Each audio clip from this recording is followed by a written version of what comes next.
Φίλες και φίλοι, γεια σας. Από τότε που οι άνθρωποι οργανώθηκαν σε κοινωνίες, αναγνώρισαν τους εαυτούς τους και ως πολιτικά όντα. Παρ' όλα αυτά όμως, για πολλές χιλιετίες δεν μπόρεσαν να αποκτήσουν υπόσταση και δεν ήταν τίποτε άλλο παρά το γράσο στο γρανάζι κάποιων ελαχίστων ισχυρών που κατήχαν και την κυριαρχία και όλο τον πλούτο. Το 1789 όμως, η Γαλλική Επανάσταση σηματοδοτεί μια πολύ σημαντική αλλαγή, τουλάχιστον για την Ευρωπαϊκή Ήπειρο. Από τότε τα συστήματα της βασιλείας, της φεουδαρχίας ή της ολιγαρχίας αρχίζουν να φθήνουν και οι κοινωνίες οργανώνονται με έναν εντελώς διαφορετικό τρόπο.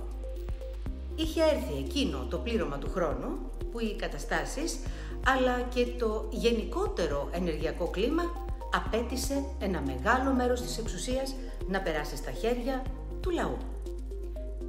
Η Ευρώπη, πρώτη και καλύτερη θα λέγαμε, παίρνοντας το έναυσμα από την αρχαία Ελλάδα, τη φιλοσοφία και τους θεσμούς διοίκησης της δημοκρατίας, αναγνωρίζει το σύστημα αυτό ως ευγενές, δίκαιο και αξεπέραστο και αποφασίζει να στήσει σιγά σιγά τα κρατικά συστήματά της πάνω σε αυτό το πλαίσιο.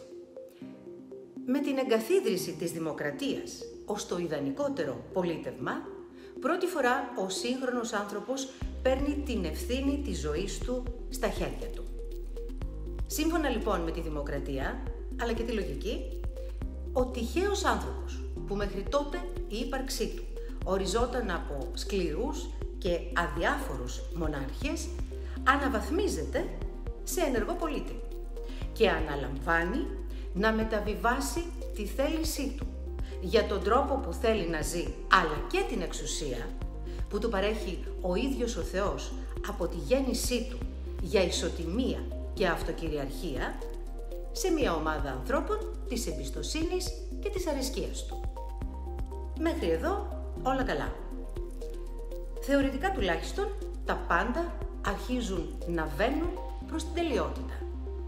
Είναι αλήθεια λοιπόν πως για πολλά χρόνια η ανθρώπινη ζωή αρχίζει να παίρνει αξία και οι άνθρωποι αναβαθμίζονται και δημιουργούν εξέλιξη τόσο για τον εαυτό τους όσο και για το κοινωνικό σύνολο. Η εξέλιξη αυτή αφορούσε στον υλικό αλλά και στον πνευματικό κόσμο. Παρ' όλα αυτά, τίποτε δεν ήταν ρόδινο, εύκολο ή αγγελικά πλασμένο. Ενώ ξεκάθαρα οι εξουσίες περνούσαν η μία μετά την άλλη σε δημοκρατικά εκλεγμένες κυβερνήσεις, ήταν λες και πάντοτε υπήρχε ένας κρυμμένος δαίμονας που έκανε τα πάντα για να ανακόψει την πορεία της ανάπτυξης, της αυθονίας, της ελευθερίας και της υγιούς δημιουργικότητας των ανθρώπων. Όλο και συχνότερα, κάποιοι πολιτικοί προσπαθούσαν να παραπλανήσουν τους ψηφοφόρους ώστε να έρθουν στην εξουσία προς ίδιον όφελος, δημιουργώντας νόμους που εξυπηρετούσαν συγκεκριμένες ομάδες ανθρώπων και τα συμφέροντά τους και άλλες φορές πάλι με ξεκάθαρα βίαιο τρόπο κάποιοι σφετερίζονταν την εξουσία, την ελευθερία και την αυτοδιάθεση των ανθρώπων είτε με δικτατορίες είτε με πολέμους κατά άλλων κρατών. Πάντα στο τέλος ευτυχώς κάτι γινόταν και επανερχόταν η ισορροπία αυτής της κάποιας δημοκρατίας. Το κύριο χαρακτηριστικό των κοινοβουλευτικών δημοκρατιών είναι τα κόμματα. Οι ιδεολογικές διαφορές, οι προσεγγίσεις και οι προτάσεις ανάμεσά τους αρκετές. Το γενικό μοντέλο, ωστόσο, φαίνεται να είναι σχηματισμένο πάνω σε μια νοητή πολιτική γραμμή με τρεις μεγάλες κατευθύνσεις. Η δεξιά, το κέντρο και η αριστερά. Στις 26 Δεκεμβρίου του 1991 καταρρέει πλήρως και το τελευταίο προπύργιο του ολοκληρωτισμού, η άλλοτε κρατεά Σοβιετική Ένωση. Αναλαμβάνει ο Μπορίς Γιέλτσιν και στο Κρεμλίνο υψώνεται η προεπαναστατική ρωσική σημαία. Στη Δυτική Ευρώπη είχαν συγγύσει προπολού η δικτατορία του Φράγκο στην Ισπανία με το θάνατό του, από τον Νοέμβριο του 1975, ενώ ο Χουάν Κάρλο ο πρώτος ανακηρύχθηκε αρχηγός του Ισπανικού κράτους. Το ίδιο έγινε και με τη δικτατορία στην Ελλάδα του Γεωργίου Παπαδόπουλου και των συνταγματαρχών φίλων του τον Ιούλιο του 1974, που κατέρευσε με αφορμή την εξέγερση των φοιτητών του Πολυτεχνείου. Η γυραιά Ήπειρος είχε επιτέλους ανασάνει και ετοιμαζόταν να απολαύσει ένα όνειρο. Την ένωσή της σε μία ομοσπονδία λαών, όπου όλοι κυκλοφορούν, γνωρίζονται και επιχειρούν επιτέλους ελεύθερα μεταξύ τους. Την Ευρωπαϊκή Ένωση. Ίσως για πρώτη φορά, ηγεσίες και πολίτες έχουν στην πλειοψηφία τους κοινό όραμα. Στην αρχή όλα κύλησαν ομαλά και ρόδινα. Χαρά, ευημερία, δημοκρατία και πρόοδος. Μέχρι που τα περισσότερα κράτη υιοθετούν το κοινό νόμισμα χωρίς κοινό σύνταγμα και χωρίς εξασφάλιση ότι η κάθε χώρα συμμετέχει μεν, αλλά κρατά κάποια από τα χαρακτηριστικά της που εξυπηρετούν τις ιδιαιτερότητές της. Οι πολίτες καταλαβαίνουν πολύ αργότερα ότι είναι δεμένοι σε ένα οικονομικό άρμα κατασκευασμένο να δημιουργεί πλούσια κάποια από τα κράτη-μέλη, φτωχοποιώντας και χρησιμοποιώντας αρκετές φορές τους πολίτες. Με ποιο πολιτικό σύστημα έγινε αυτό πράξη? Την κοινοβουλευτική δημοκρατία. Ούτε τρελοί βασιλιάδες, ούτε πολεμοχαρείς ηγέτες, ούτε ολιγορχικά καθεστώτα, όπως είναι ο φασισμός και ο κομμουνισμός. Όλα πλέον γίνονται με το Γάντι. Και τα ερωτήματα, κατά την άποψή μου, έχουν ως εξής. Είναι ο κυρίαρχος λαός κυρίαρχος? Η Γαλλική Επανάσταση έδωσε την ευκαιρία της πνευματικής και φυσικής απελευθέρωσης των πολιτών από τους δυνάστες των λαών. Από την άλλη πάλι, οι άνθρωποι είχαν ποτέ την πνευματική δυνατότητα να αναλάβουν την ευθύνη του εαυτού τους? Ήταν σε θέση να ξεχωρίσουν το ψεύδος από την παραπλάνηση? Με μία καλή και ψύχρεμη παρατήρηση, συνειδητοποιούμε ότι υπάρχει μία επαναλαμβανόμενη κατάσταση. Από την αρχαιότητα μέχρι σήμερα, κάποιες ομάδες προσπαθούν να διοικήσουν την ανθρωπότητα, σφετεριζόμενοι κάθε ουσιαστική ελευθερία των πολιτών και χρησιμοποιώντας τους πότε ως πιόνια και πότε ως προϊόντα εκμετάλλευσης θυσιασμένα στο βωμό των δικών τους συμφερόντων.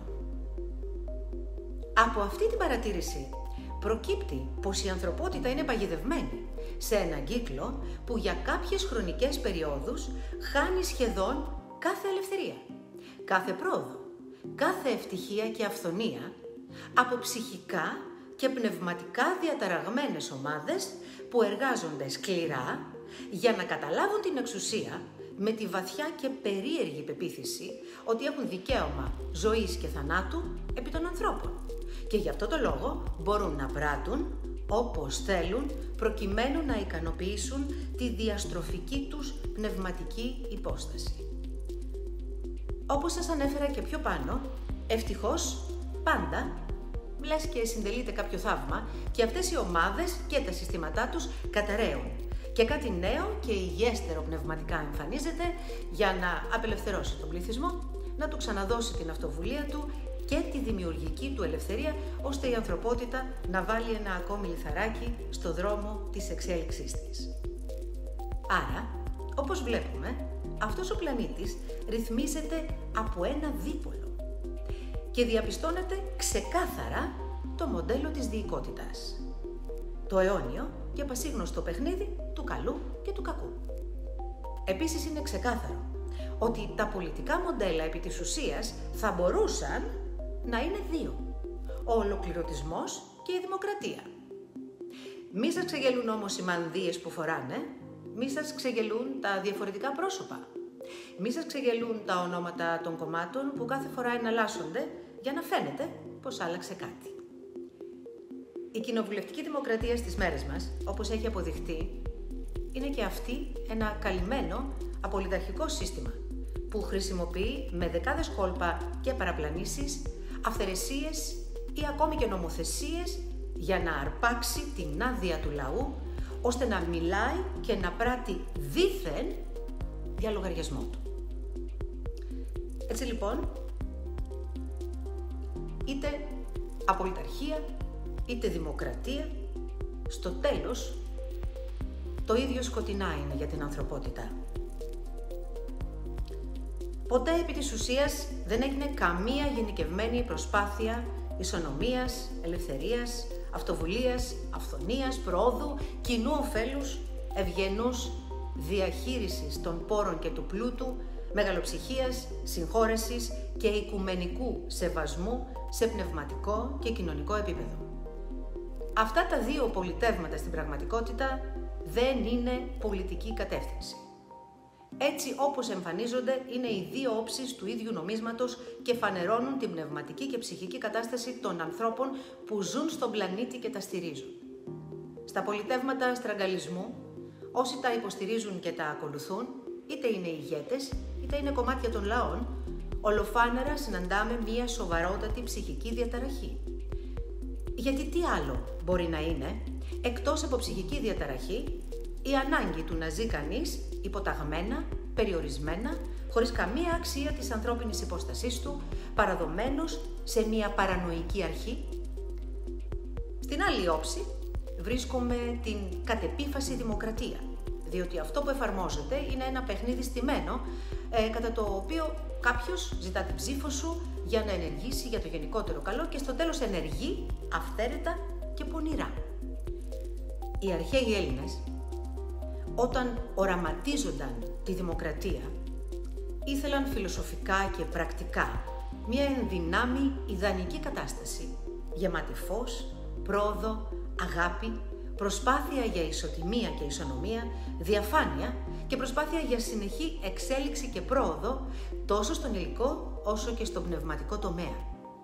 Και τι άλλο μπορεί να είναι κάποιος που θέλει να ακολουθήσει ένα τέτοιο μοντέλο εκτός από απόλυτα υγιής και ψυχικά και πνευματικά.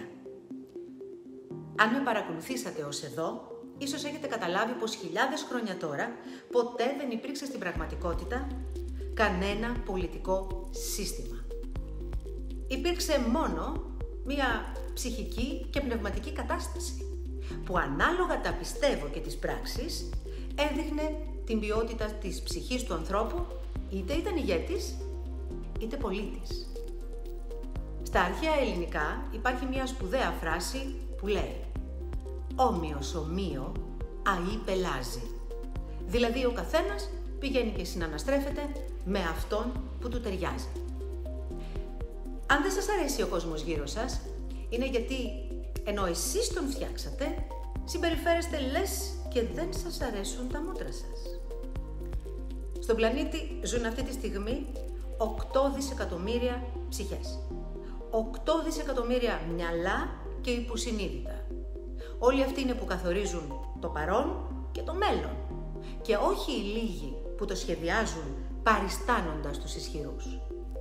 Οι σκέψεις, τα συναισθήματά σας και οι πράξεις σας πηγαίνουν κατευθείαν στο ηλεκτρομαγνητικό πεδίο αυτού του τεράστιου βιοϋπολογιστή που ονομάζεται Matrix και στη συνέχεια τα πάντα υλοποιούνται στην τρίτη υλική διάσταση. Αυτό που κάνουν εκείνοι που σχεδιάζουν την εικόνα του κόσμου παριστάνοντας τους ισχυρούς είναι απλά να κατευθύνουν αυτά που σκέφτεστε και που νιώθετε μέσα από συγκεκριμένες ειδήσεις και προσχεδιασμένες πραγματικότητες μέχρι να το πιστέψετε και να το κάνετε αληθινό. Αυτή είναι στην πραγματικότητα η ισχύς τους. Η άδεια τυφλής εμπιστοσύνης που τους παραχωρείτε και έτσι τους επιτρέπετε να ρυθμίζουν την προσωπική σας αλήθεια.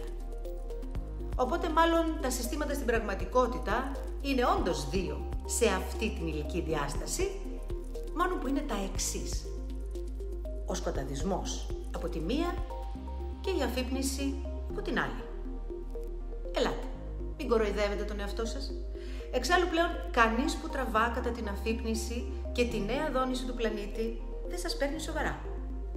Όσοι αντιστέκεστε στην αφύπνιση και την αλήθεια, είναι γιατί δεν θέλετε να αναλάβετε την ευθύνη του εαυτού σας. Για εσάς είναι πιο εύκολο να είσαι δούλος και να βρίζεις το αφεντικό. Αυτή τη στιγμή, μέσα από το πολιτικό μοντέλο του εσύ με επέλεξες, τώρα γιατί δεν σου αρέσει αυτό που κάνω, τα μοντέλα δηλαδή της δίθεν δημοκρατίας, επιχειρείται παγκόσμια να γίνει αυτός ο πλανήτης μια μεγάλη φυλακή για την ανθρωπότητα και να διοικείται από λίγους και απολύτως ψυχοπαθείς. Σε αυτή τη φάση το πρόβλημα στην πραγματικότητα δεν είναι οι σχεδιαστές αυτού του ζωφερού και σκοτεινού σχεδίου. Το πρόβλημα είναι οι πολίτες που ζουν σε πλήρη ασυνειδησία, σε πλήρη κατάπτωση, σε πλήρη αδυναμία και σε πλήρη παράδοση. Σε αυτή τη φάση αυτός είναι ο πραγματικός εχθρός. Οι ορδές των κοιμισμένων ανοήτων. Και όπως είπε και ένας λόγιος άνθρωπος, γιατρός, καθηγητής στο πανεπιστήμιο και ακτιβιστής, η ανθρωπότητα, αν δεν προσέξει άμεσα να αλλάξει τα μυαλά που φοράει, οδηγείται είτε σε απολυταρχικές, αντικοινωνικές και μισάνθρωπες πολιτικές, είτε στην άμεση και ολοκληρωτική καταστροφή του ανθρώπου και του πολιτισμού του. Αν καταφέρατε να παραμείνατε και να βάλετε στην άκρη το φόβο ή τον εγωισμό σας, μέχρι εδώ που μιλάμε τώρα, και αναγνωρίσατε τον εαυτό σας σε αυτούς, παρακαλώ, βρείτε το κουράγιο και ξυπνήστε αμέσως. Δείτε την αλήθεια και βγείτε από τη λύθη. Από ό,τι φαίνεται, μέσα από την ιστορική και επιστημονική παρατήρηση, αυτή τη φορά ολοκληρώθηκε ένας τεράστιος ηλεκτρομαγνητικός κύκλος γεγονότων και δυνάμεων και η Γη ετοιμάζεται να περάσει σε άλλη δόνηση και σε άλλη γενικότερα κατάσταση. Εξού και τώρα ο πόλεμος είναι κυρίως πνευματικός και γίνεται με κύρια όπλα την επιβολή, το φόβο, την άγνοια, την παραπληροφόρηση και την υποταγή στην ψευδοεπιστήμη και τον ψευδοοικουμενισμό. Το επαναλαμβάνω, δεν υπάρχουν πολιτικά συστήματα. Τα πάντα είναι θέμα κατάστασης και επίπεδου συνειδητότητας, αλλά και ποιότητας ψυχής. Αυτά που ξέραμε έχουν κιόλας καταρρεύσει. Απλά εμείς δεν το έχουμε αντιληφθεί σε όλο το μέγεθος. Τώρα υπάρχει μόνο η πνευματική δυνατότητα να περάσεις στην άλλη μεριά του ποταμού ή να μην περάσεις. Με απρόβλεπτες συνέπειες, μιας που ποτέ μέχρι σήμερα δεν έχουμε ανάλογη γνώση και εμπειρία από κάτι τέτοιο από το ιστορικό μας παρελθόν και έτσι δεν μπορούμε ούτε καν να φανταστούμε την εικόνα. Σας παρακαλώ εγρηγορείτε, διότι όπως είπε και ο αρχαίος Αθηναίος πολιτικός Περικλής, οι καιροί ουμένετοι. Δηλαδή οι καιροί δεν περιμένουν, πρέπει να δράσουν. Ευχαριστώ όλους εκείνους που παρακολούθησαν το συγκεκριμένο βίντεο μέχρι τέλους. Προσπάθησα να κάνω μια σημαντική πνευματική σημείωση, αλλά και μια προσωπική κατάθεση ψυχής. Πολύ θα ήθελα να αφήσετε το σχόλιο σας, γιατί αληθινά με ενδιαφέρει η άποψή σας πάνω στο θέμα που διαπραγματευτήκαμε. Μην παραλείψετε να κάνετε τα γνωστά, εγγραφή, like, να πατήσετε το καμπανάκι για τις ειδοποιήσεις και αν επιθυμείτε να μοιραστείτε το βίντεο με τους φίλους σας για να ταξιδέψουμε όσο πιο μακριά γίνεται. Να είστε όλοι καλά.